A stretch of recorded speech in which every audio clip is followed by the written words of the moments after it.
Hey everyone, welcome back to Boys in Motion. I'm Andrew, joined by Brian and Tyler, and today we're throwing it back to maybe one of my favorite mornings yet, and that's the BIM Easter 5K. This wasn't just a race. This was a community celebration. So many people showed up ready to move it, groove it, support each other, and honestly, it was just such an unforgettable day.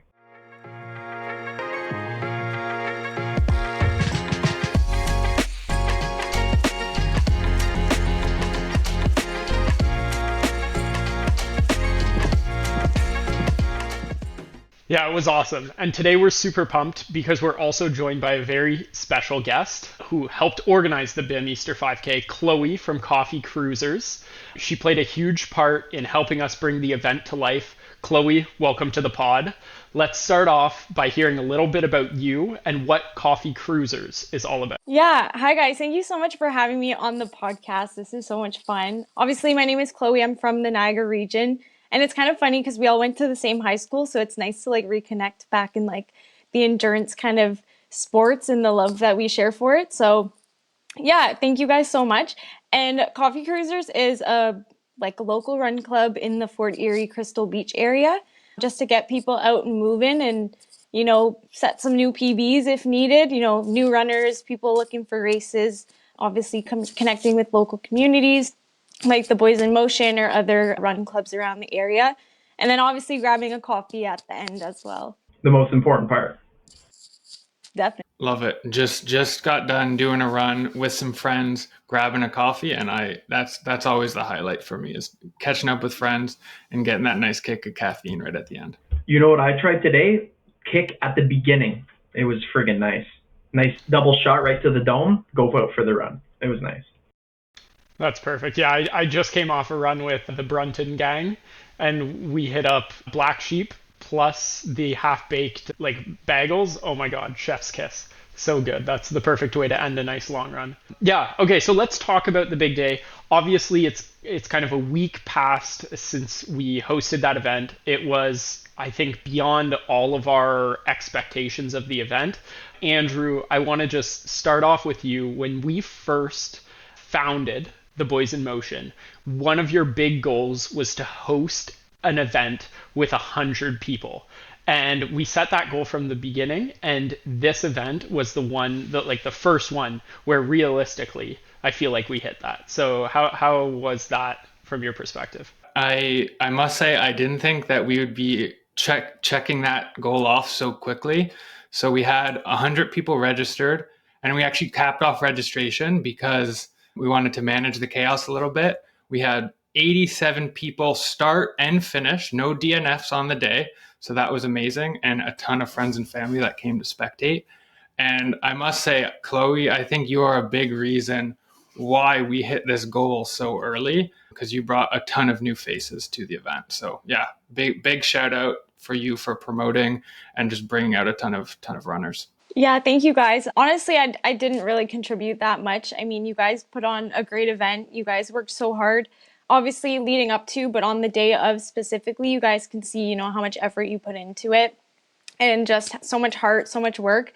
And it was a really, really fun event to be a part of. And I'm, a little bit sad I didn't get to participate, prior to or the previous years, but very glad I came out this year. And I'll definitely be coming back for races in the future with you guys, or even the BIM ride. So yeah, you guys did a really good job, so thank you for letting me be a part of it. Yeah, 100%. And when I saw that bus pull up, I said, holy smokes, that's going to be awesome. We were just doing our little warm up, and I see this Fort Erie bus pull up from that hockey team. I'm like, this is wild. So big shout out to you recruiting all those people from Fort Erie. It was awesome. Yeah, it was instrumental to the success of the event. So thank you so much. It was awesome to be able to collaborate beforehand, get some content out. And this is one thing we've admired for a long time about Coffee Cruisers, your own personal Instagram and the pod that you've put together as well, is just how active you are and how well received everything is that you're putting out.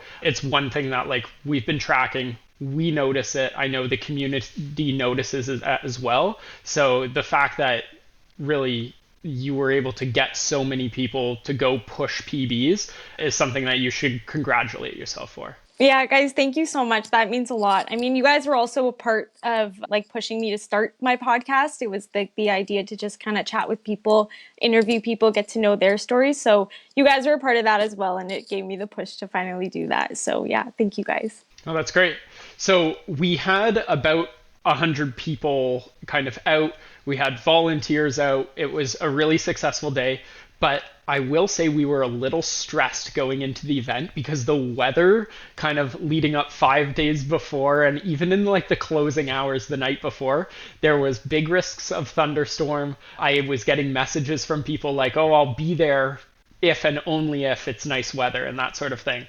But luckily, the event went off without a hitch and without a raindrop. So it was really just a perfect race day.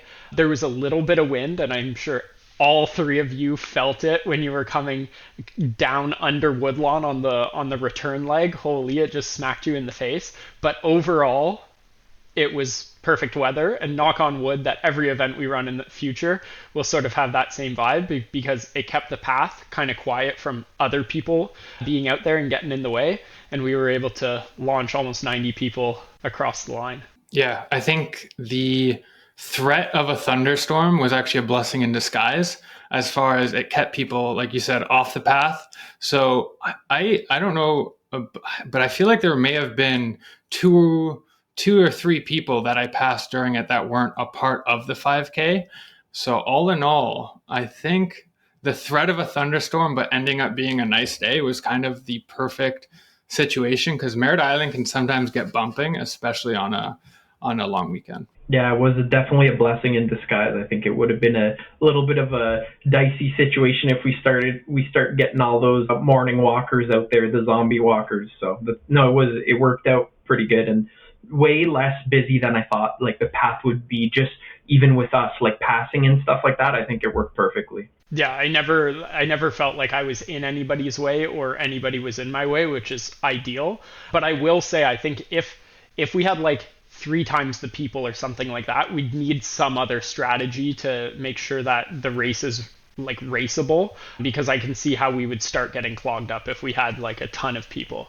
So talking about turnout, maybe what we can do is sort of highlight some of the key groups that were there. So of course there was the Boys in Motion squad who came from as far as like I guess you, Tyler, from Ottawa, but some people from Toronto and then a lot of people from Niagara, which is awesome to see. Chloe, from your side, what were some of the core groups that were there? Yeah, from my side, there were a couple individuals who were brand new to 5K or to even running, and it was kind of fun to see because they like got Strava the week before, did like a run just to get prepped for it, and then obviously it would have been a PB for them, like at the Boys in Motion. So that was fun. There was like Julia and Sarah, their first time 5K runners or even runners for that matter, and then obviously the busload of the hockey girls from FIA. So yeah, they came out. I think there were 12 of them ready to run, and one of them did really well. I think she was top 3, Victoria Falco there, so she ran really well. And then from the Crystal Beach side, there was like the Rockstar Road Warriors. So there's a group of older crowd, but they rocked it just the same. They ran really, really well.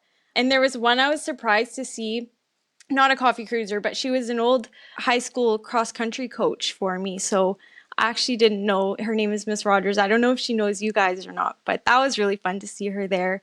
And then a Niagara track club called Athletics Niagara. Those were the younger crowd, the kids there. So they were recruited by one of the Rockstar Road Warrior members, Teresa, just a local connection. She passed the word on, and yeah, they came out in quite a few numbers as well. No, that's amazing. I couldn't believe the turnout on your end too, Chloe. And I think a big thing too I saw was the amount of volunteers out there. Obviously at the beginning and during, obviously we couldn't have done it without all those volunteers and spectators. So that was another great thing to see out there. Yeah, and there's such a good mix being at the registration table. I think we often are going out kind of going for runs, bike rides with our friends. But for this event, there was kids, there was adults, like the age range was pretty big. And just it seemed like there was just people from super speedy, and we'll talk a little bit about that later, to just, people that have never ran were coming out to do a run walk. So it was awesome to see so many people being excited about coming out and getting after a 5K. Yeah, like obviously our families are a huge part of what makes these events successful.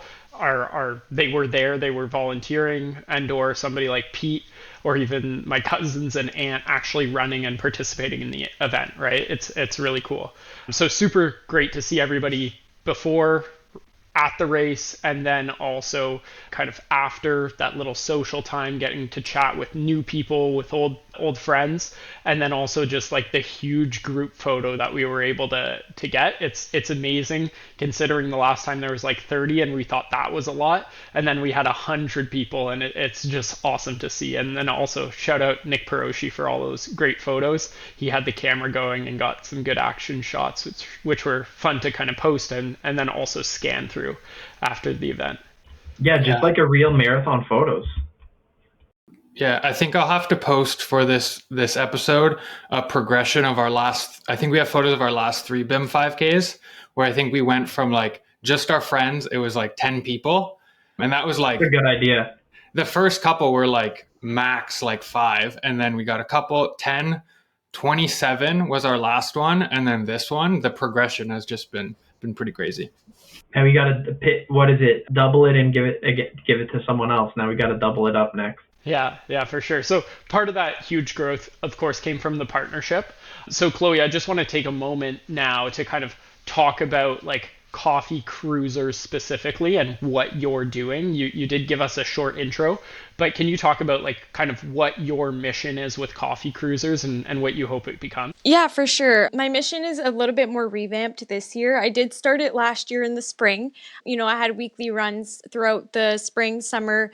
I think mid-fall, we took a little hiatus from it. A lot of people don't run throughout the winter, especially out in Fort Erie. It's just a bit snowy and windy. So just for safety reasons and everything too, just took a little bit of a hiatus. And there's not too many coffee shops open either. Sundays or whatnot, they close. But my mission now is to restart it. Coffee cruisers specifically, with the goal in mind to like cruise around to different run clubs. So, there's the Crystal Beach one that I do want to bring some people out to or promote at least, as well as, the Corners Run Club, Welland Run Club. There's a whole bunch of amazing locations and awesome people that are already well established. So I think the goal is to cruise around and join different run clubs on different days, just get people out and moving. I love that. And I feel that as well. Like there was a point where I was like, oh, it would be great to like start a run club, but there's so many. Not that it's like saturated to the point of it's too much, but there's already so many groups that are doing it, and it's difficult to kind of spin up and manage. So it's really great that like there are all of these groups in Niagara that you can sort of jump into. I was at Corners today, the Welland Run Club and like the Coffee Trotters. They do some pretty serious runs if you're looking for something that's like longer distance. And so yeah, I think that's a great opportunity to kind of like build coffee cruises around that flexible schedule of what everybody else is doing. And you also have the podcast.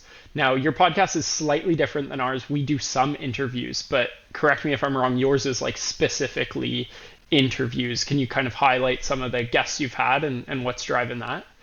Yeah, definitely. Yeah, mine is definitely a bit more interview based. I would say it's just really to get some input, hear the stories and the journeys people took in their athletic journeys, not just endurance sports, but just athletics in general, whether they're new to running or seasoned athletes. So it's kind of nice to hear everybody's path that they took to get where they are.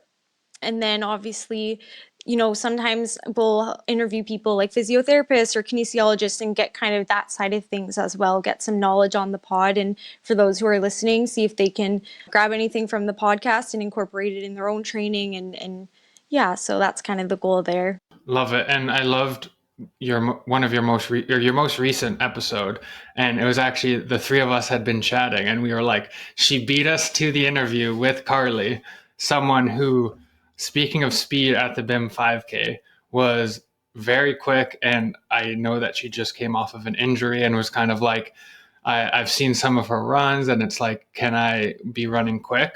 So yeah, that was a pretty awesome interview. And a lot of that stuff, where like I see her on Strava, Brian and I rode with her, but a lot of the little details in her journey to where she is now. I didn't know. So it was pretty cool to hear some of that. Yeah, totally. Yeah, she has a big journey there. I'm sure if you guys have her on, she'll have a lot more to talk about, especially in the terms of like cycling, running, triathlons. So it could be a fun episode as well.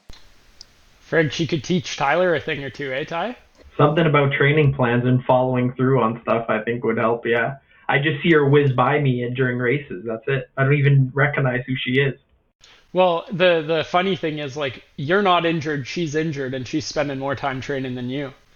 No, it's a wonderful thing. It's a wonderful thing. So, Tyler, you got also a great connection. We had a fantastic kind of refreshments and food table there. We had coffee from Black Sheep at the race, which was awesome as well. But the cookies were something special, and I didn't realize until I read the package once I got back home, but they were actually protein cookies. Can you tell us a little bit about those? Yeah, it was actually a friend of mine from school, and he's like, you know what, my friend's she has her own bakery, and the Crumb Clinic, big shout out, just volunteered to donate a bunch of cookies for everybody, and yeah, some nice vanilla whey protein chocolate chip cookies, so perfect for that post-race little bit of a carb and protein snack, which is exactly what you want. And yeah, she came out, perfect packaging, really nice labeling, and actually it was 100 packages of 2 cookies, so 200 cookies she made for the day. So, and I didn't even have any to bring back home and chow down on my way back to Ottawa. They were all gone. So I think it was a great turnout. Yeah, that's crazy, because I was fighting for my life trying to get my hands on a pack of cookies, and luckily the rascal had grabbed one for me, and they were waiting on the counter when I got home. Exactly. But without that, they would have all been gone, and I wouldn't have had a tasty treat. Oh yeah. After the chaos, I was talking to Ian, and the quote from Ian was, "This might be the best cookie I've ever eaten." And then I look at the table, there's one package left. I sprint over, grab it, and yeah, it was a good cookie. So that was huge. So I believe that if you go to Crumb Clinic, the Instagram, Tyler, correct me if I'm wrong, that she has a Google form if you are interested. And she has baked goods, sweets, but also sourdough. And the cheddar jalapeno bread was looking real good if you're interested. I agree. The cheddar jalapeno looks elite. I want to get my hands on one of those. I'm gonna have to make an order next time I'm down. Just get her kitchen going for the BIM boys again. It's gonna be nice. Yeah. I was totally gonna say agree. I didn't get my hands on a cookie, but I went immediately to her page. I was like, what can I order? When can I order? So I'll definitely be grabbing the sourdough and the cookies as well.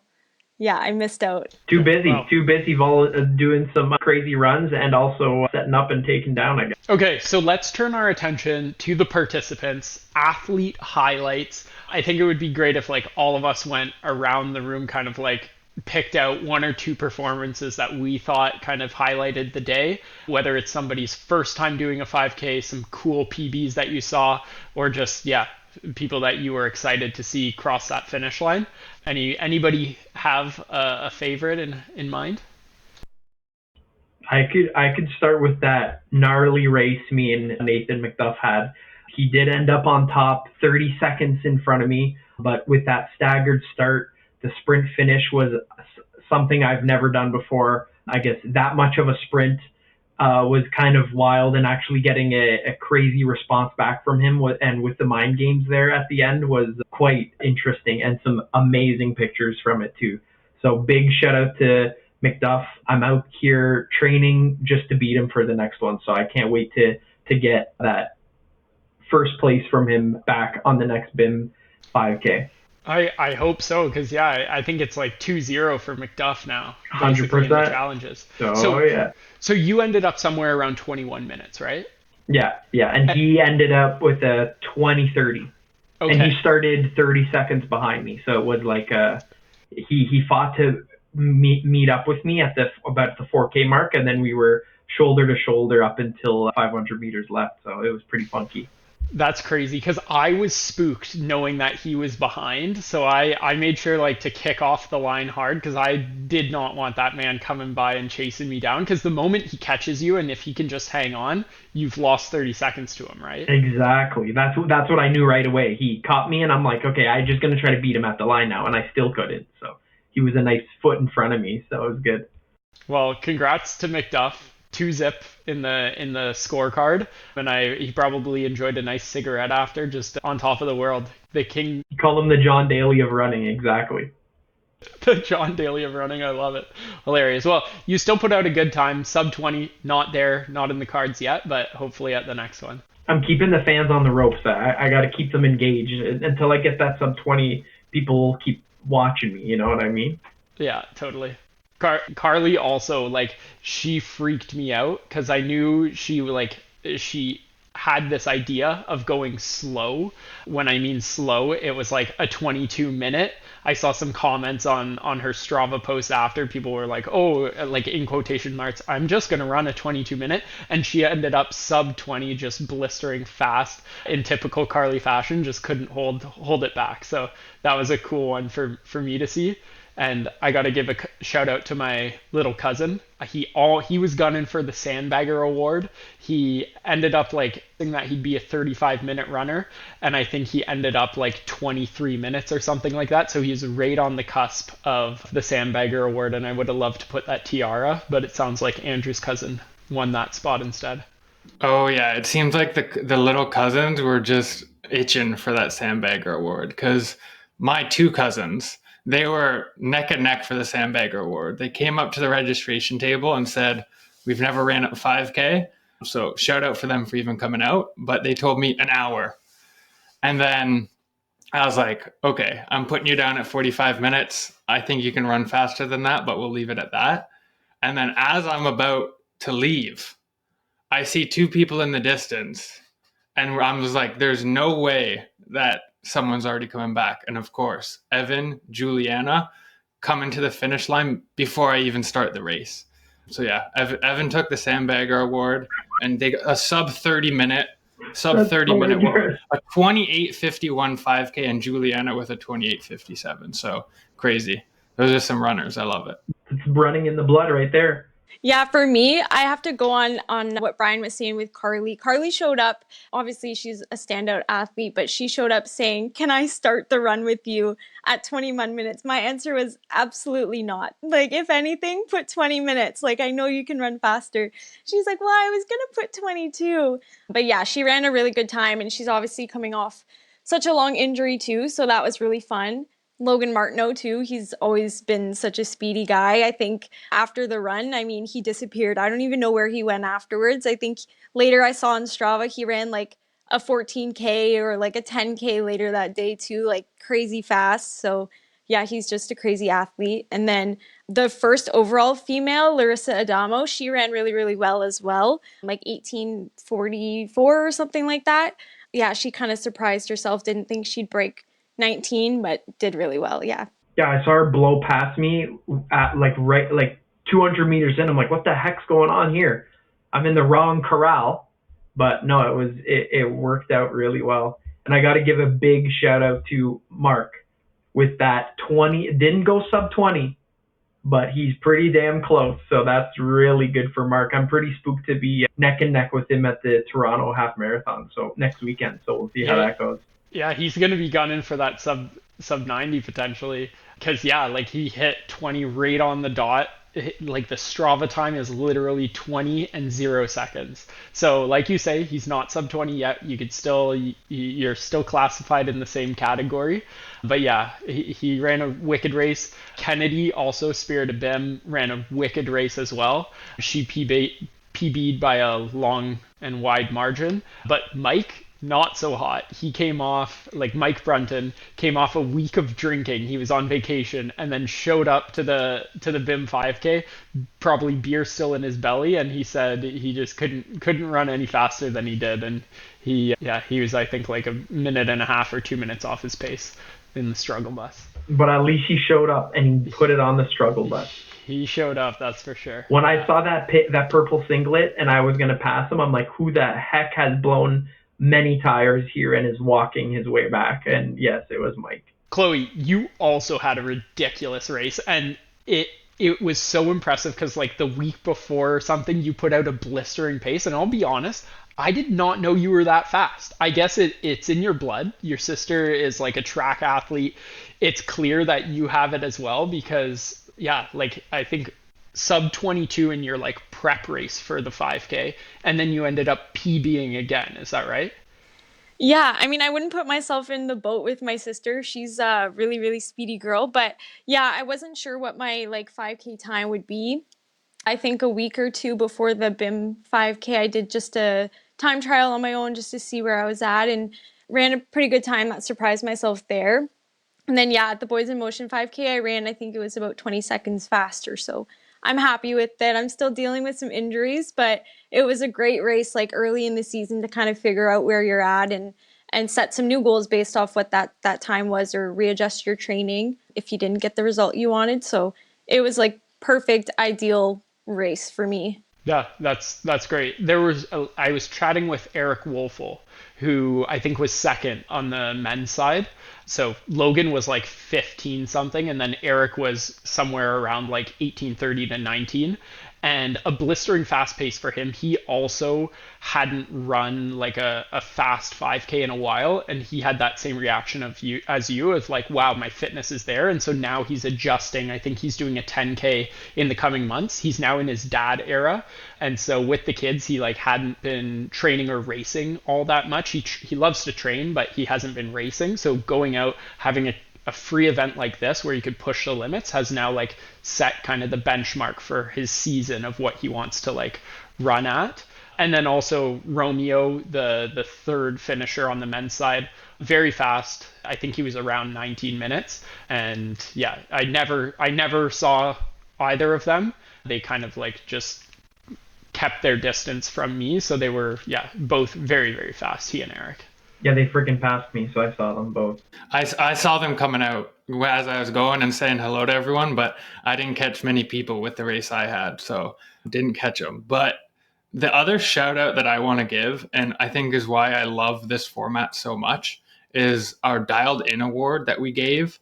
So that's the person that was closest to their predicted time. The person that won it on the male side, and I'm probably mispronouncing this, but is Pajan Lee. And he came up to the registration table, said, "Oh, I'll probably run like 40, 45 minutes. I don't really know. I'm not a runner." And then I said, "All right, let me split the difference. I'll give you 42:30." And then ends up running a 42:26, just completely dialed in, coming to the table, having no idea what he could run. And just the surprise on his face when we announced him for that award was great. And I love that whether you're the fastest, somewhere in the middle, you can get excited about, he was dialed in. That was the goal of the race and he accomplished it. Yeah, and it was great. Like I remember handing off the like actual prize to him with like all the gels, the bottle, and he was ecstatic. And I think his group of friends as well was just cheering him on. It was a great moment. That was awesome. And then Adam and Allie, like Adam got treated to the best ride. He just had the perfect pace the whole race, and she was about 6 seconds off. And with the delay, I think Adam's like actual Strava had it almost bang on at the 25-minute mark. So yeah, she did an incredible job kind of pacing him. And for her, that was an easy run, it sounds like. But Adam, I know he was itching to go do a 5K again in like the 4 days after, because now he was like, oh, I want to try to run a really fast one and see where my limit is. But he'll just have to wait till the next BIM 5K. And or after the BIM ride. It was pretty nice because April was also there. And there's just one more Bosco that maybe that needs to be our stretch goal for events, is getting Nick Bosco to run in a running race, because let me tell you, that's a stretch goal. If you had lifting weights at the end or midway through, or maybe some pre-workout, he'd be in. Oh, I totally agree. So I need to give a shout out to April Bosco. So this Chloe is like Adam and Nick, their mom, and she when she was like our age was big into running, and she kept like a very good log of her runs, her PBs, her races. And this is, of course, before there was Strava. Pre-Strava, that's impressive, yeah. Yeah, if you weren't recording it in a notebook, how would you know what you were pacing? Yeah. And the rumor has it, and April, maybe you can confirm this in the comments somewhere or send us a message, but rumor has it, she has a PR that's close to Chloe's, which is very impressive because that's very, very fast. So I think she was like 21, 22 minute PR, which is just blistering fast. Yeah, that's awesome. It was great to see everybody, like new faces. Everyone was so excited to be there. So yeah, you guys really did a good job. It was awesome. Now you mentioned Larissa. So she was the top female finisher, time of 1844. How do you know Larissa? Because this was, I think, certainly my first time, and I don't know about you other guys. Like that was my first time meeting her, and she just came out, won the event. It was awesome. Yeah, she wasn't going to be home, but she ended up signing up I think a few days before. I know her from like we went to the same high school together. We were in the same external track club as well. It was named something else, but it is that Athletics Niagara club that also partook in your event there. She's 2 years younger than me, so I wasn't too close with her, but we ended up working last year at a physio place together, so got pretty close and just started running together. She's a loyal coffee cruiser, so yeah, I'm glad she was home to be able to participate. Yeah, it was cool, and I could tell when she showed up, she was taking it seriously because she had her splits written on her, and I was like, and then I learned she was starting with me, and I was like, uh-oh, I'm in danger. And it was the Tyler experience. She just boom ran off. She Yeah, uses right a at the stopwatch. beginning. Sorry, she only uses a stopwatch, so she just kind of goes off the fly, like. That's freaky. The Casio stopwatch, just boom, Yeah. go. And she For has a this. 5K. That's crazy. Honestly, for a 5K, it makes sense. Just having a stopwatch. Your effort is too high to look at your watch anyway, so that you might as well just leave the wrist blank and just fly and die. That's crazy. And I saw she was wearing the vapor flies. I said, yep, that's a speedy girl in motion. Just boom. Yeah, I had her for about 150 meters, and then she just walked me.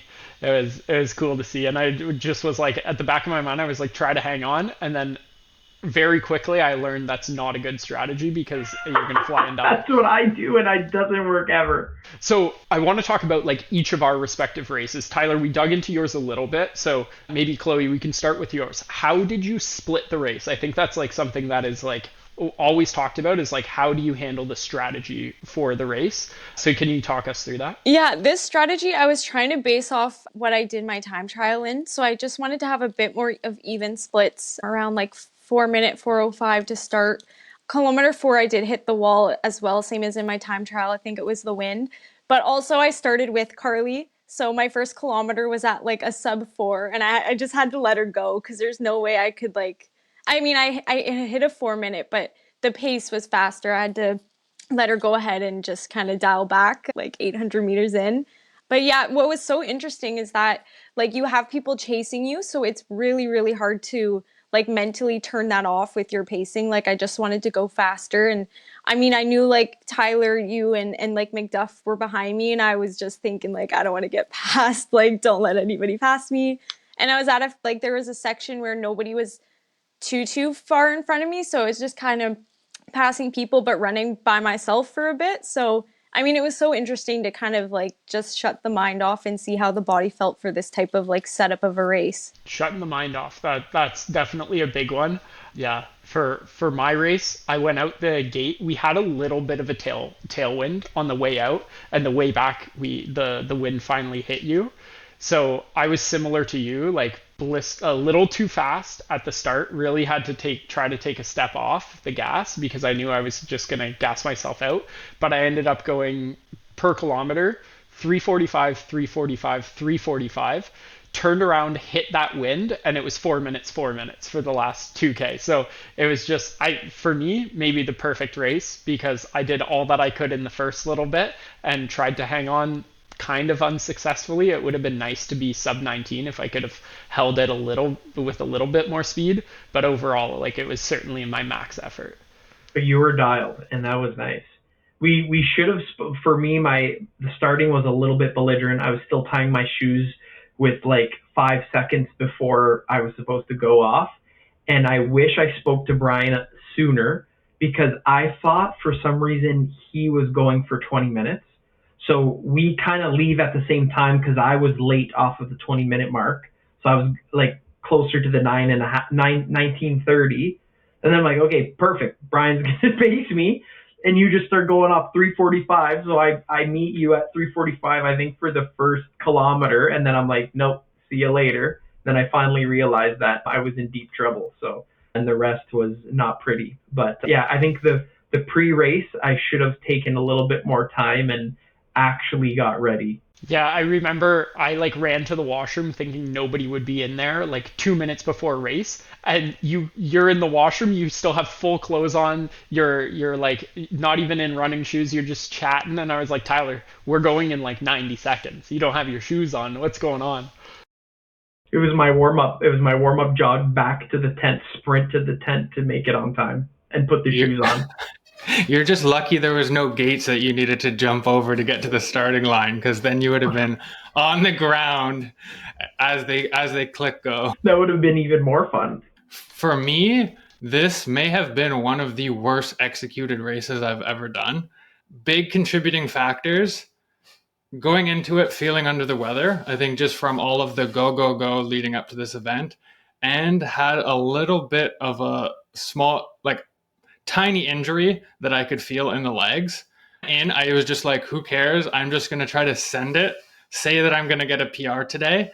And I started the first mile like I was getting a PR.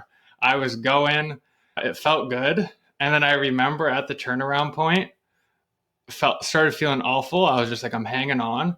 Turned around, saw Logan, and I remember just saying to him, I'll see you real soon, Logan. I'm not feeling good. And yeah, he passed me. So all in all, though, it was a great race. I love just cheering people on as I went out and was still feeling decent, giving people a high five. So it was a fun event. That's the freakiest thing that I realized. All the BIM 5Ks, you're out there pushing like a crazy fast pace, something that I couldn't even dream of doing for a mile. And you're like high-fiving people, pretty much having a little coffee chat while you're out breaking pace, and it's just impressive. Whereas like when I passed Logan, he was all business. It was cool to see. When I said something to Logan, he didn't even flinch. He didn't even look at me. He just said, "I'm hunting you down, and I'm out here to kill." I don't care what you have to say. And he killed me. He just stomped right by. I could hear the compression of the alpha flies. I was toast. And Ian said something to me, and I just couldn't say words. I was just like, ah. Then I just kept running. I could barely breathe, and I was slower than your marathon pace. So when I want to get depressed and run a 5K, I just realize that that's still slower than your marathon pace, and then and that's why I don't run. That's a classic Pete chirp. Like Andrew's marathon is faster.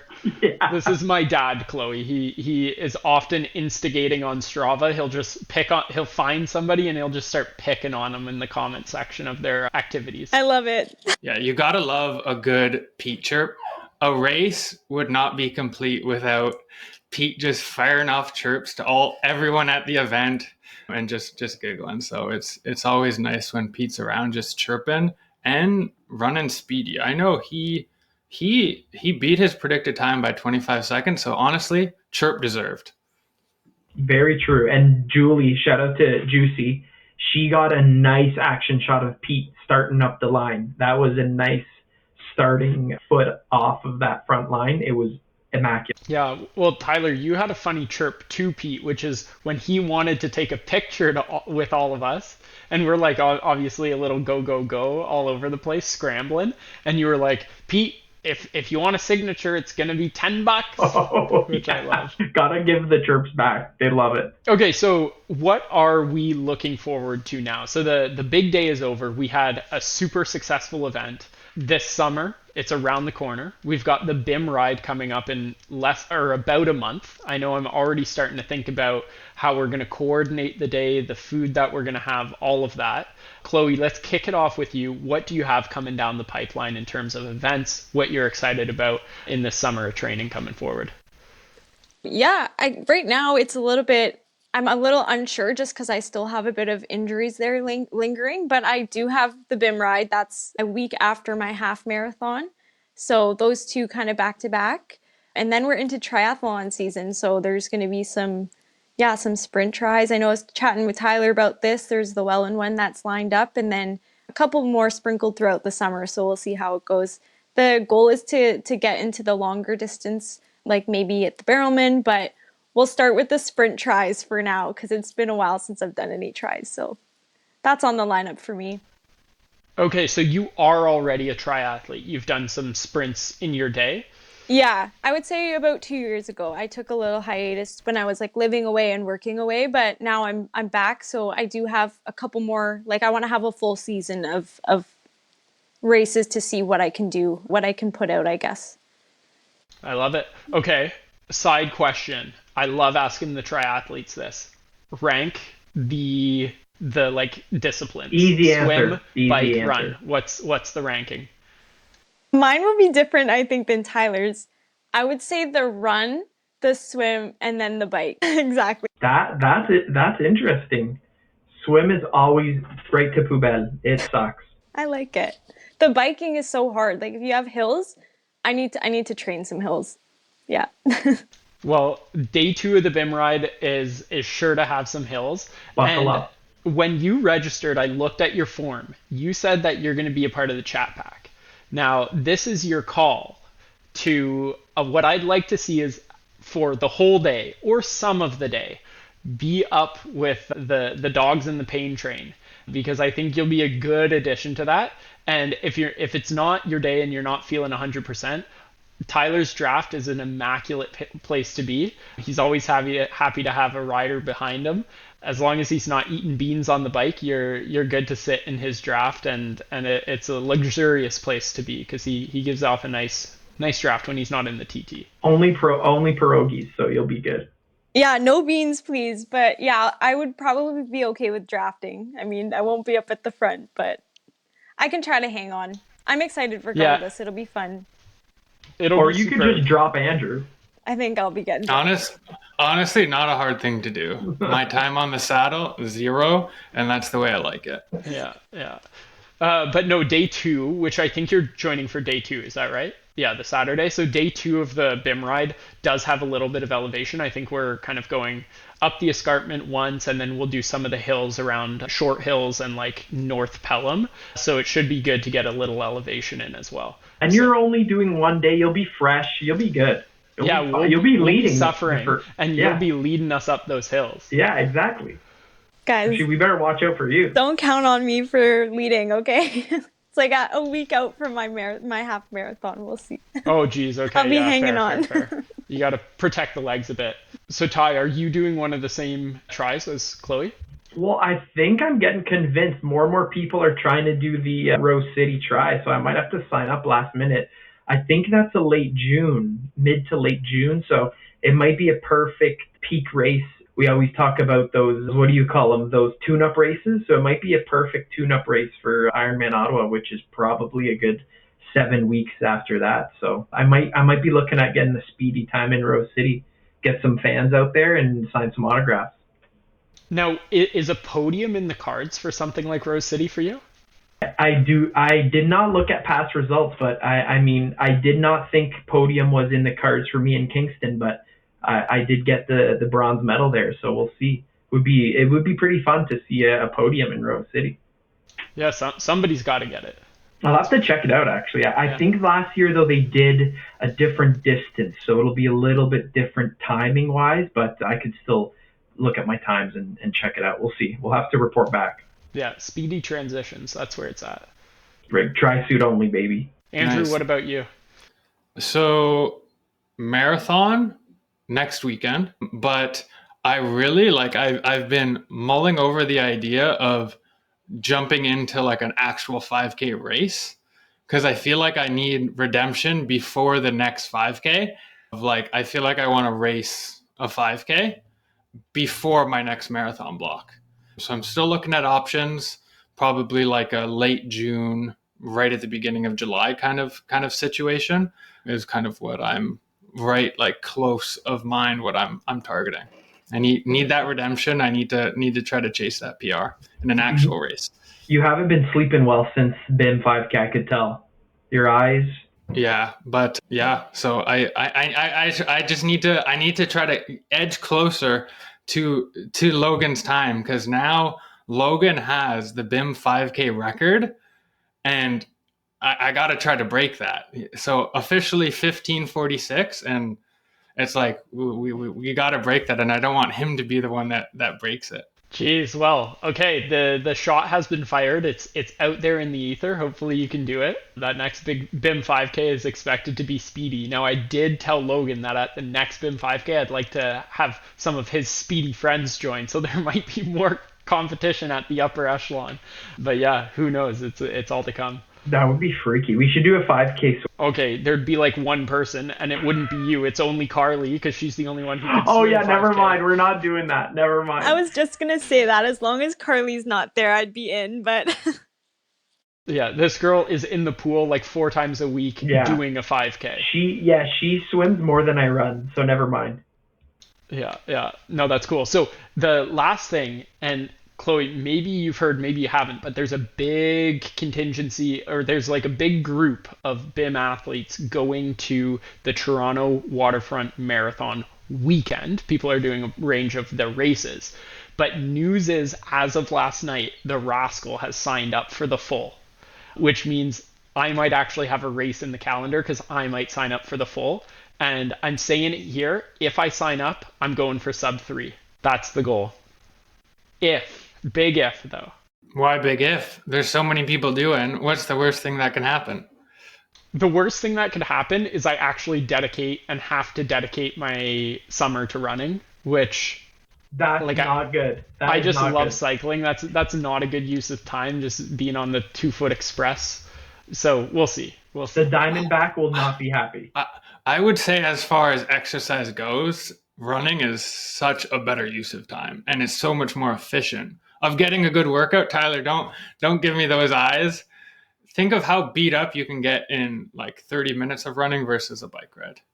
You need a nice 5-6 hour bike ride to get a nice workout in. That's nice. It's true. I just my heart is missing the bike. So right now in the season, while I'm still like primed and amped to go out for all these nice rides, I can't think of like, okay, now I have to switch my mind to running all of a sudden. Because like I said, if I'm going to do a marathon like that, I'm going to want to achieve something more than what I did in Ottawa. And I think the only logical step is sub 3, which it will take a lot for me to get there, I feel like. And it's just a lot of training. So I'm just wrapping my mind around that right now. That's the dilemma, the multi-sport. That's the issue here. No, still no pool, so I'm still like a sane person, you know.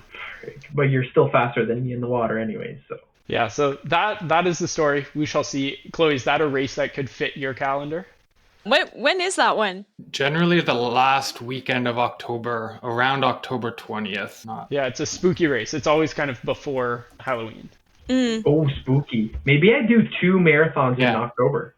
That sounds crazy. I have no races. In the calendar. You have like, well, all of you have like multiple. It's just so wild. I don't belong because I don't sign up for stuff.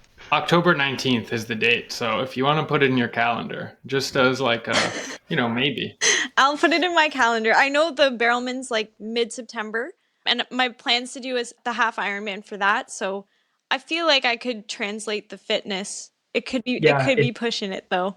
It's like a dessert. Trust me. You just put the cherry on top. Just run a quick marathon right after a half Ironman. Yikes! I mean, I might be doing something that I said I would never do again, and that's two marathons in a month. So, you can roll that fitness into it. Yeah. Oh yeah, you'd be doing Waterfront then Berlin. Opposite, but yes.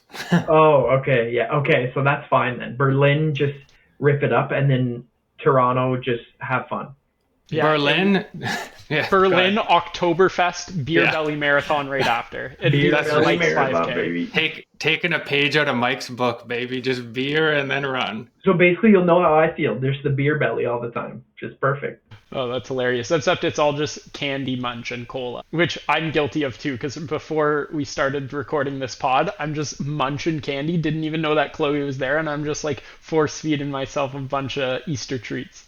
Yeah, my Easter treats are gone. You didn't sneak that one by me. I saw you scarfing them down. I'm just trying to get all the carbs. Okay, so I think this is probably a good time to wrap the episode. Now, before we get into our outro, I just want to encourage people, if you're into cycling, check out the BIM Ride. 2 days of 6 cycling activity, 2 packs, 1 fast, 1 kind of casual pace. And I think that's the last weekend. It's the Friday and Saturday of the last weekend of May.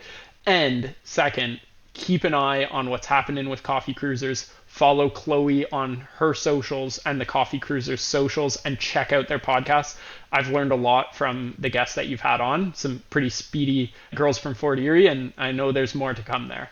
So yeah, that's all I have to say. Tyler, over to you.